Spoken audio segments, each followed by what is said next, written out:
Hey folks, Flash here. Thanks for checking my latest video on to go with a built-in visor or not on your next aero helmet. I'm a triathlete, so of course it was a consideration for me. What do I do for my next helmet? I just replaced my latest Rudy Project, not my latest, but my old Rudy Project Boost helmet, which I loved. Boost was the model that came with a visor that popped off and on. And I just got an Avis Game Changer helmet for a number of reasons. The question you may be asking yourself, you're about to pull the trigger on getting a new one. You don't know if you're gonna gain that much or lose or save that much time and that many watts by getting a built-in visor or not. I tell you, there is no answer. Technically, if we all trained in a wind tunnel to measure this stuff scientifically, we'd have a better answer. The marketing shtick of all these companies will tell you how much you're going to save by having a built-in visor. Really, it's personal choice. There are a number of helmets that have built-in visors now, and a ton, of course, that don't.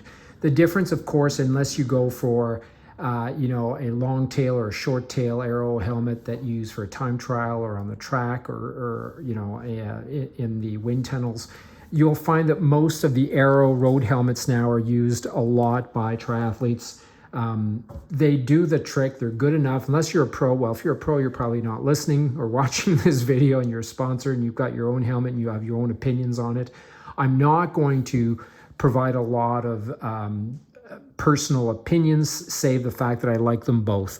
Do I like the built-in? Do I find it cool? Sure, the built-in visor was cool. This particular one in the Rudy Project, I mean, it just popped in and out very, very easily just by yanking on it.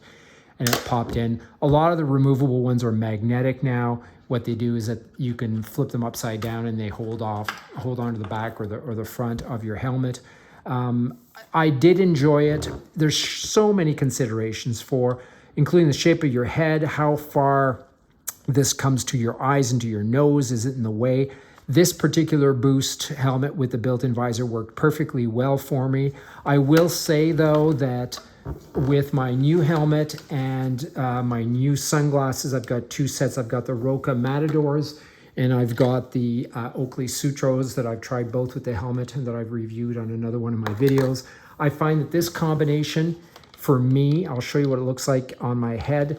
Am I going to lose that many more watts because it's not built in? I don't think so. For someone like myself that's doing Olympic distances, half Ironman, I'm an older age grouper. It really doesn't matter. I do find, however, that I still had more wind that made my eyes tear up a little bit with the built-in. I loved it, but when this combination here, for some reason, with my sunglasses, maybe the sunglasses were closer to my face and my eyes, and the wind really did not come out from, I don't know, from underneath, I guess, presumably. Anyhow, my eyes didn't water as much in the windy conditions as with the built-in. You would have thought perhaps it'd be the contrary. I don't know, maybe not.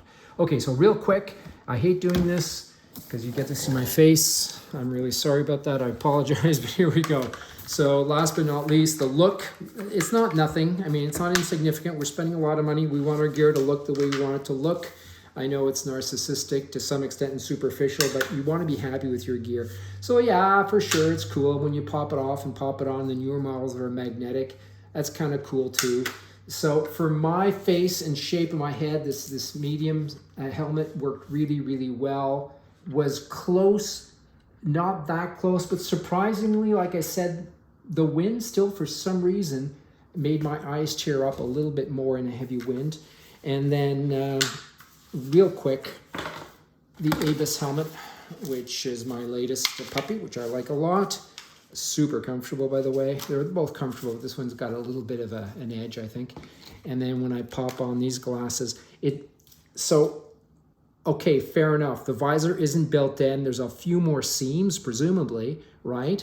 But not that much. And again, the fact that the glasses provided a really snug fit closer to my eyes, probably, teared up a little bit less. I hope this is of value to you. Again, this is not an in-depth review of the helmets, the sunglasses, or the visors. It's just if you're right on the edge of making a decision, you're not sure what to do. Fortunately, it may not even help you. It may just make it more difficult for you to make up your mind. Hope it was helpful anyhow, or you found it interesting.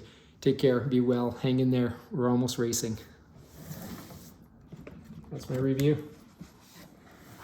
Turn this puppy off.